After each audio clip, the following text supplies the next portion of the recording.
কিন্তু আমি চাইছি প্রতিবাদ করি ন্যায়ের জন্য। আমি কাউকে ছেড়ে দিই, আমি বামকে ছাড়ি না, কংগ্রেসকে ছাড়ি না, তৃণমূলকে ছাড়ি না, বিজেপিকে ছাড়ি না, আরএসপিকে ছাড়ি না, কাউকে ছাড়ি না। আমি ন্যায় কথা হোক, কথা সত্য কথা, আমি রাজনীতি করি না, কিন্তু বক্তব্য দিই আমি ন্যায় কথা বলি। এই কথা ঠিক না বেঠিক বাবা, বুঝতে পেরেছেন? অতএব মুসলমানের ছেলে আর মেয়েরা বুঝে শুয়ে চলবে। আইএসএফ একটা দল আছে, আচ্ছা তো হ্যাঁ, আর একটা প্রতাপপুরের পীর সাহেব রুহুল আমিন সাহেব, নাম শুনেছেন? হ্যাঁ, আর একটা দল খুলেছে, জানেন নাম কি? জনতা উন্নয়ন পার্টি। প্রতাপপুর দরবার শরীফে পীরজাদা রুহুল আমিন সাহেব জনতা উন্নয়ন পার্টি একটা কায়েম করেছে। অধিকার আছে তার ন্যায়ের জন্য, সত্যের জন্য, মানুষের জন্য, মানুষের পাশে দাঁড়ানোর জন্য, মানুষের অধিকার পাওয়ার জন্য আজকে দাঁড় করেছে। পার্লামেন্টে যেতে পারে, যদি পার্লামেন্টে যেতে পারে তাহলে আমাদের কাজ হবে। যদি পার্লামেন্টে না যেতে পারে কে লিখবে, কে বলবে, পাবেন কি করে? পিছিয়ে পড়ছি, মার খাবো আমরা, পাবো না। কথা ঠিক না বেটি গো? হ্যাঁ, আজকে আমার ভাই বলে পার্লামেন্টে তার চাইতে পারছে, বলতে পারছে, থাকি না বলুন তো বাবা। এই 10টা 20টা 50টা যদি আমি যেতে পারি এখান থেকে, তাহলে আমার বাংলার কাজ হবে না, হবে না, হবে না। বন্ধ করতে চাইছো যাতে বন্ধ হয়ে যেতে পারে, পারবে না, পারবে না। সেদিন চলে গেল জামানা, গুজার গিয়া। বহুত কিছু করেছো, কোথা ছেলে এতদিন দাওনি কেন? চোখ খুলেছে, এখন পড়েছো, পায়ে করে মেরিয়েছো। হ্যাঁ, গরিব দেখে গলায় পা দিয়ে মেরিয়েছো তুমি। আজকে তুমি বুঝতে পেরেছো লড়াইটা কোথা শুরু হয়ে গেছে। এখন হিমচে দাও, ঠেলে দাও, ঠেলে দাও। এটা দিয়ে কোনো লাভ হবে না। এর আগে দেওয়ার দরকার ছিল, শেষ করে দিয়েছে আমাদের। আজকে বাংলার মানুষ ঘুরে গেছে, বাংলার মানুষ ঘুরে গেছে, আর আপনি ঘোরাতে পারবেন না। কথা ঠিক না বেটি গো? কথা ঠিক না বেটি? খুব বুঝে শুয়ে চলবে বাবা, সাবধানে চলবেন। ইনশাআল্লাহ জবাব বাংলার মানুষ আগামীতে দিয়ে দেবে। দরুদ শরীফ পড়ো, আল্লাহুম্মা সাল্লি আলা।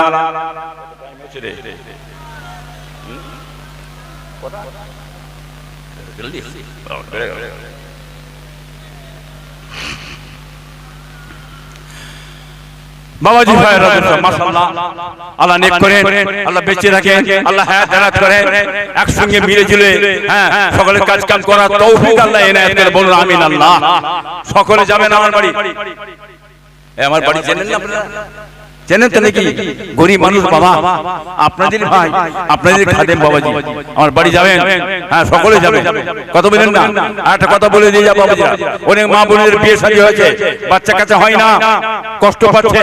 আমার আপনার পীর মুর্শিদ আব্বা জান ছোট হুজুর পীর কেরামতুল্লাহ, হ্যাঁ এই বাচ্চার জন্য একটা ওষুধ দিতেন, শেকড় গাছ, একটা ওষুধ শেকড় গাছ দিতেন, এবং একটা তদবির করতেন, আল্লাহ বাচ্চা দিতেন। আমার পীরের হুকুমে, আমার পীরের ইজাজতে ওই শেকড় গাছ, ওই তদবির করে থাকি, যাতে বাচ্চা কাচ্চা হয় না। দরবারে যাবেন, ইনশাআল্লাহ করে দেবো। আমার দাদার দোয়া, আমার পীরের দোয়া, আল্লাহ জি দেয়, ইনশাআল্লাহ হবে। বলুন সুবহানাল্লাহ। যাই হোক বাবাজি ভাইরা দোস্তরা, আর লম্বা চড়া করছি নি বাবা, একটু মাথা ঠান্ডা করে চলো বাবা, বুঝে শুয়ে চলো। হ্যাঁ সাবধান হবেন, ধোঁকায় যেন পড়তে যাবেন না। বহু ধোঁকা খেয়েছেন, বহু মার খেয়েছেন, বহু শেষ হয়ে গেছে। আর নয়, একটু মাথা তুলে দাঁড়াও, নিজের অধিকারটা বুঝে দেওয়ার চেষ্টা আমরা করো। হ্যাঁ আসেন কাজীমান দাঁড়িয়ে নবী সাল্লাল্লাহু আলাইহি মোহাম্মদ কে ইয়া নবী সালাম দরুদ আখির যে হো হাতুনে মুনাজাত কবজিয়াত করা চলবে। মোস্তাফ ভালো বাবাজি, কথা বুঝলেন না? জুজি মাসলা নিয়ে নিজেদের মধ্যে ঝগড়া করবেন না। কি গো হাকিনা বলেন, যে যার জায়গায় থাকো না, মাসালা থাকো না, যত বড় তোমরা থাকো, দলমত থাকবে না, থাকবে না, তোমরা দলমতে থাকো, যে যা দলমত থেকে, কিন্তু নিজেদের জন্য, হ্যাঁ কওমের জন্য, জাতির জন্য, মানুষের জন্য একটা প্ল্যাটফর্ম এসে লড়াই করার দরকার আছে না নেই? আছে না নেই বাবা? এটা মাথায় রেখে চলবে না। কথা বলেন না? দলমত থাকবে কি মিলে? অতএব নিজেরা কিন্তু একটা জায়গায় এসে দলমত নির্বিশেষে মানুষের জন্য, জাতির জন্য, কওমের জন্য কি মিলে লড়াই করো। দাঁড়াও, ইনশাআল্লাহ আল্লাহ মিলিয়ে দেবেন। কি গো, ঠিক তো নাকি? দলমত থাকবে বাবাজিরা, খবরদার, হুঁশিয়ার হবে, সাবধান হয়ে যাবে। সময়টা তো কঠিন, কি বুঝলে, মানুষকে এখন বিভ্রান্তের মধ্যে ফেলে দেবে। এই কথার ভিত্তিতে মসজিদ আর মন্দির, মসজিদ আর মন্দির, কি বাবা, আমাদের উন্নয়নের জন্য মসজিদ আর মন্দিরটা দরকার।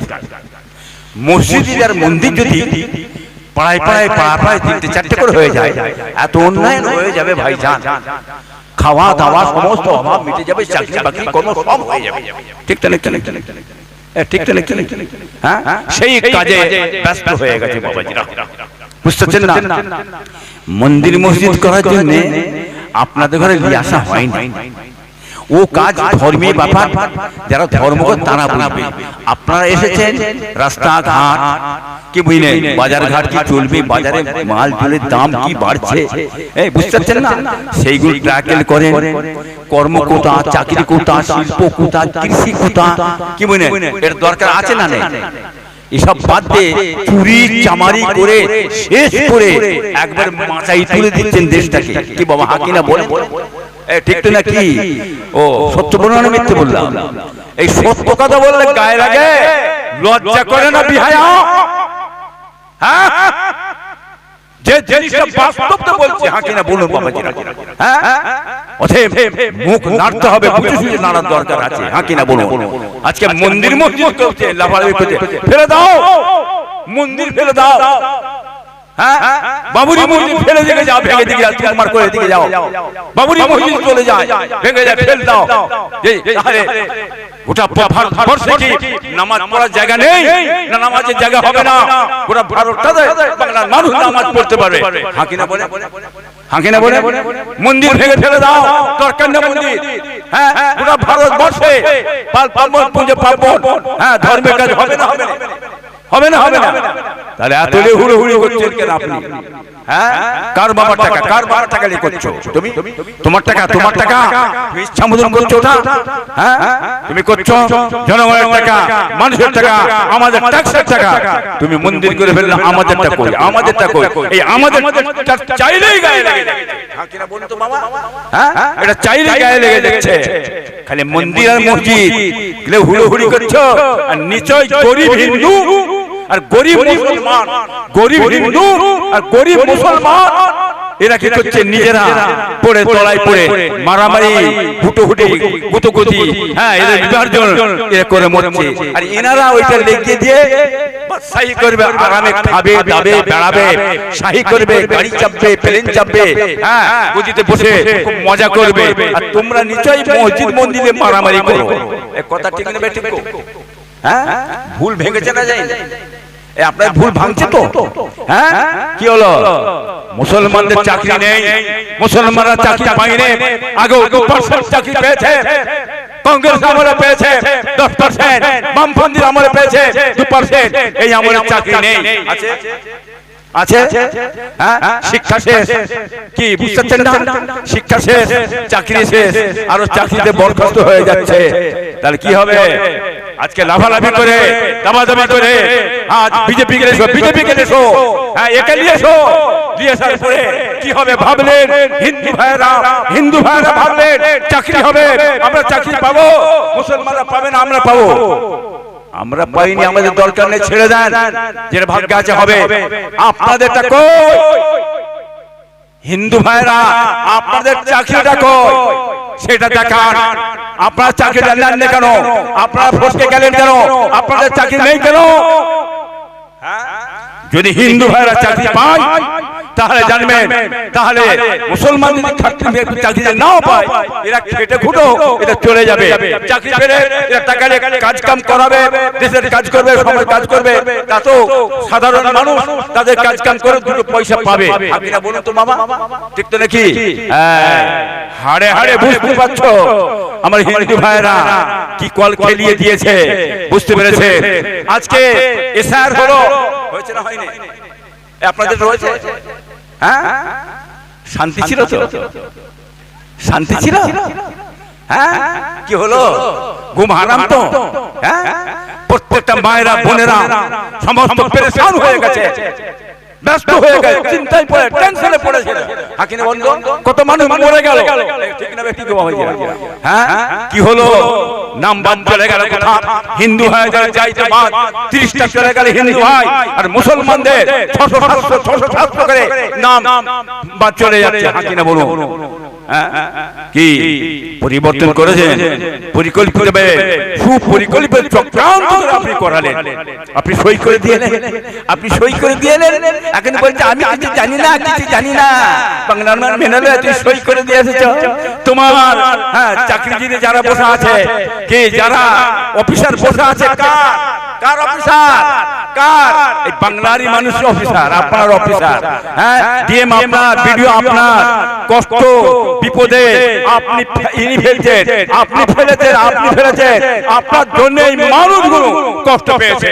কথা ঠিক না বেঠিক বলুন? হ্যাঁ, আজকে সাধু হচ্ছেন, দিল্লি চলে যাচ্ছে, কোথা করে চলে যাচ্ছে। অভিনয় রেখে দিকে যা, অভিনয় রেখে দিকে যা, ও অভিনয় দেখে হবে না। বাংলার মানুষ বোঝে বাবাজিরা। হ্যাঁ, দিল্লি চলে যাচ্ছেন, যে করছেন বলুন তো বাবাজি ভাইরা দোস্তরা। এই যে আগামীতে আপনারা ভোট দিয়েছিলেন, ভোট দিয়ে মুখ্যমন্ত্রী প্রধানমন্ত্রী করেছে 24-এ মুখ্যমন্ত্রী প্রধানমন্ত্রী আপনারা করেছেন না করেন না? করেছেন না করেন না? করেছেন তো। 24-এ আমরা ভোট দিয়ে মুখ্যমন্ত্রী করেছি, 24-এ আপনাকে প্রধানমন্ত্রী করেছি, 26-এ আমরা ভোট দেবো। কি 26-এ আপনার ভোটের অধিকার আছে না নেই? ভোট দেবেন না 26-এ? 26-এ ভোট দেবেন না? 26-এ দেবো। 26-এ যদি একটা ভোটার বাদ চলে যায়, ইঞ্চি রেহাই দেওয়া হবে না, মনে রেখে দেবেন। কোনদিন ছাড়া হবে না, ছেড়ে দেবেন, ছেড়ে দেবেন। যাদের আধার কার্ড আছে ছেড়ে দেবেন। হ্যাঁ, বুঝতে পেরেছেন? ঠ্যাংরা বোঝেন? ঠ্যাংরা বোঝেন? ঠ্যাংরা বোঝেন না? ঠ্যাংরা আর জুতো বগলে করে নিয়ে যাবে, উচিত মতন হালুয়া রুটি খাইয়ে ছেড়ে দেবে। এত সহজ ভাববেন না। হ্যাঁ, 24-এ ভোট দিচ্ছি, 26-এ আমাদের ভোট দিতে হবে। ওখানে যদি আটকানো যায়, হ্যাঁ, ভারতে অরিজিনাল যারা আমরা বসবাস করি, আমার অধিকার আছে। আমি ভারতের মানুষ, ভারতে আমার জন্মভূমি, ভারতে আমার বংশ, ভারতে আমার জমি জায়গা সব আছে। আজকে কৌশল করে আপনি বাদ দিয়ে বাংলাদেশে পাঠাবেন, এত সহজ ভেবেছেন নাকি? ও গুড়ে বাড়ি, সাবধান হয়ে যাবে। হ্যাঁ, যদি সরকার আছে বাংলাদেশে বহুত মানুষকে পাঠাবে। সরকার ক্ষমতায় এলে বাংলাদেশে বহুত মানুষকে পাঠিয়ে দেবে। আপনারা নিজের অধিকারের জন্য, নিজের দেশের জন্য, নিজের কওমের জন্য, নিজের ভারতবর্ষে বসবাস করার জন্য আপনারা চিন্তা ভাবনা করে আগামীতে ভোটটা দেবেন। ভোটে যদি গোলমাল হয়ে যায়, তাহলে অনেক মুসলমান হিন্দুকে বাংলাদেশে তাড়াবে, এরা ছাড়বে না। কথা ঠিক না বেঠিক? কথা ঠিক না বেঠিক? ভুলে যাবেন নাকি কথাটা? ভুলে যাবেন নাকি? ভুলে যাবেন না, মনে রেখে দেবেন কথাটা। এরা কৌশলে কায়দা করে বাংলাদেশে পাঠিয়ে দেবে। অতএব সাবধান, যদি ক্ষমতায় আসে এরা কিন্তু ভয়ঙ্কর জিনিস ঘটাবে। আপনারা সচেতন থাকবেন, মজবুত হয়ে দাঁড়াবেন। ইনশাআল্লাহ যদি আপনারা একতাবদ্ধ হয়ে থাকেন, এক প্রথম পরিমাণ কিছু করতে পারবে না। আল্লাহ শুকর করে বলছি বাবাজি ভাই দোস্তরা। যাই হোক মাশাআল্লাহ, আমি আর লম্বা চওড়া করছি না বাবা, মুখতিসার করলাম, কথাই কথা বেড়ে যাচ্ছে বাবাজিরা। আপনারা সকলে বিসমিল্লাহ শরীফ পড়ে 11 বার দুরূদ শরীফ, 3 বার শরীফ ফাতিহা শরীফ, 10 বার কুল ওয়ালা শরীফ পড়ো বাবা। দোয়া হবে, সব রেশানি হয় বাবাজি। তেলাওয়াত করো, তেলাওয়াত করো।